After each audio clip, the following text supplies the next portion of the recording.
So yes, first of all, you were touched by the truth. Not the truth that was being told to you from outside, not an idea of the truth, but in your own experience. The reality of your own experience was revealed to you and in you. And this is sometimes, but for years we've been carrying around a kind of conceptual edifice through which we see the world and others and ourselves, and we think on behalf of this conceptual framework, feel on its behalf, we act and relate on its behalf, and then something like what you're describing happens, and the edifice is really shaken. It's sometimes it's just blown apart in one go. That occasionally happens. More often it's shaken and it begins to crack, and then it's shaken again, and more cracks appear, and then it's shaken again, and eventually it begins to crumble and fall down. And this crumbling and falling down of the edifice leaves us without our familiar reference points.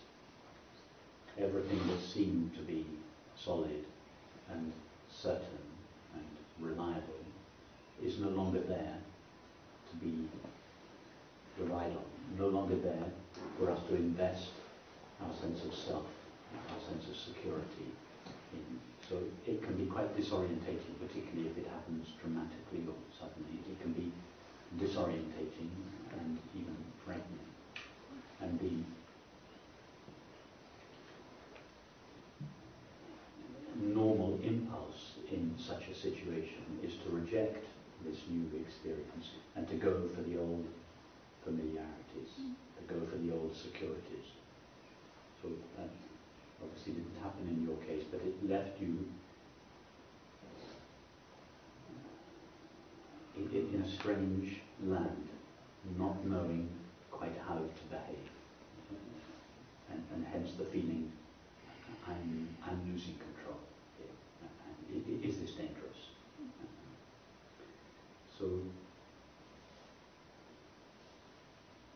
the first thing is to understand the process, so that you see why this is happening, but also to realize that in time the normal ways of functioning will come back to you.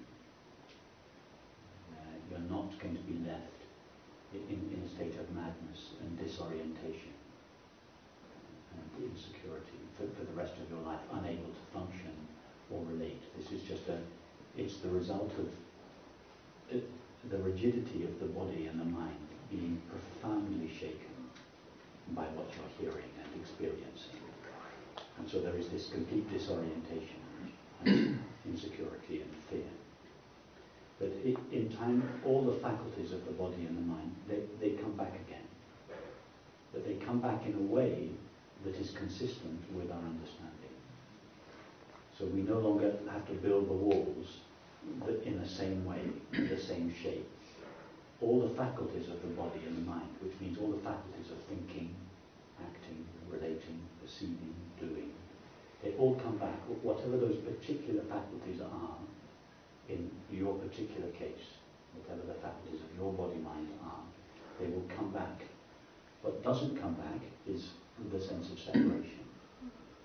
So all the old tendencies of the body-mind will come back and are now available to share and express your new understanding.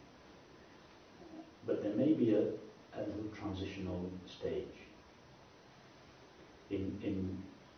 during which the old shape of the body-mind has crumbled or is crumbling, and the body-mind has yet to be colonized by our new understanding.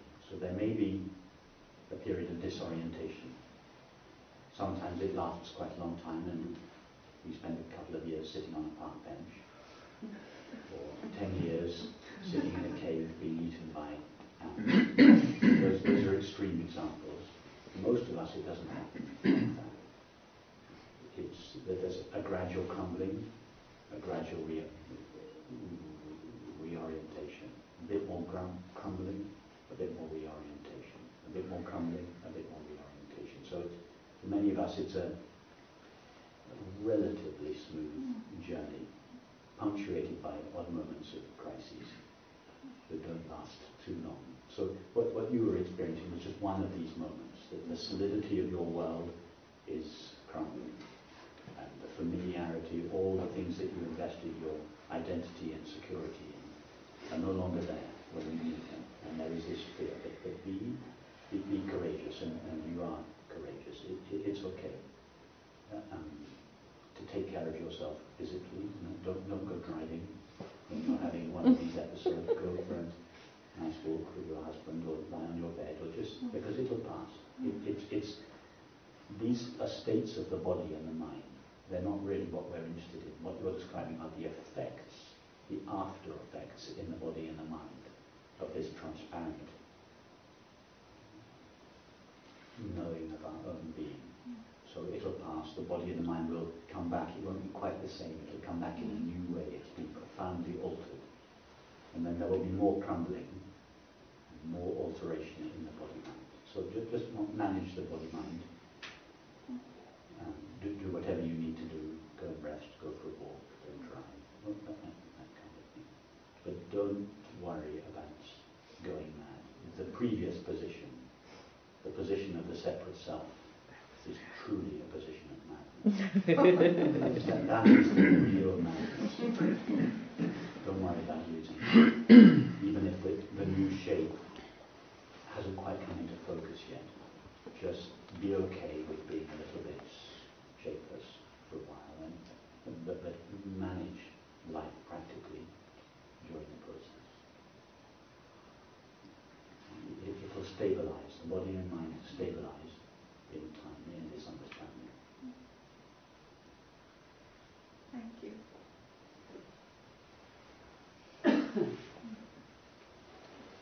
I had a similar experience yesterday. It was a very intense session for me also. I felt so much love and happiness, and suddenly there was great fear for this happiness. And then you told that about the homeopathic doses of God. And I realized that the real happiness is immense. Mm-hmm. But it provokes fear also. A woman in California came up to me recently, having had exactly the same kind of experience that you're describing after a conversation we had had. She came up to me the next day and she said, just feeling this love that you described, not the fear in her case, but the love. She said, how do you manage not to go around hugging everybody? And so I said, it's much easier for an English man than for a Californian woman.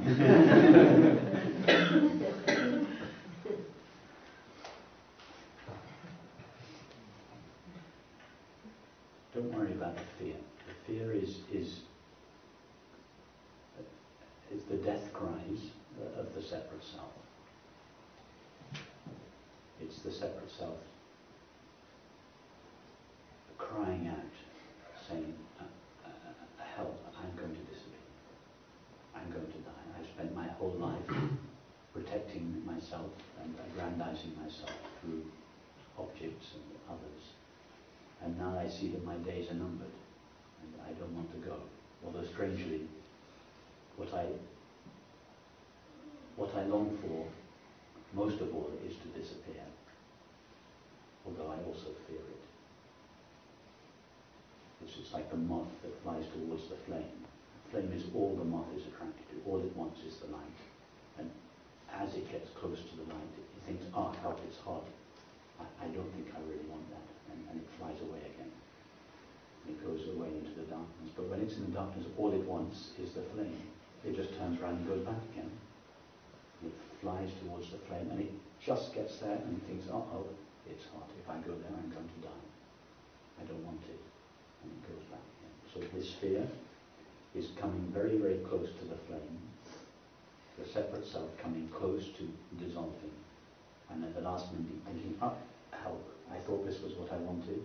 I thought this love and happiness was what I wanted. But now I realize that to have it, I have to die. And I don't want to die. So we contract again. That's what the fear is. You're coming, the separate self is coming to the precipice. I'm mixing my metaphors here. It's coming up to the flame, and at the last minute it goes, oh help, I'm going to die. I thought that I would be there to experience the love and the happiness. I thought that it was for me. It's not for the separate self. The separate self cannot taste what it truly desires. It doesn't know that. To begin with, it doesn't realize that. It thinks I, the separate self, can have and know the happiness I long for. But this fear, in this fear, it realizes, without knowing it to begin with, that I have to die to experience this happiness. The happiness is not for me, it's in my absence. So it's very natural that this love and fear often come together. But great fear is precipitated by great love. So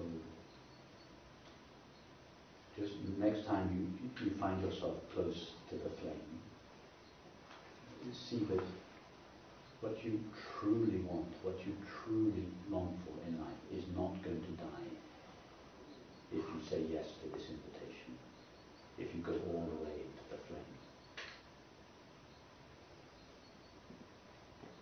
But it's not, don't fight the fear, to just be loving with it, see that it's a natural response of the self sense of separation as it realizes that its days are numbered.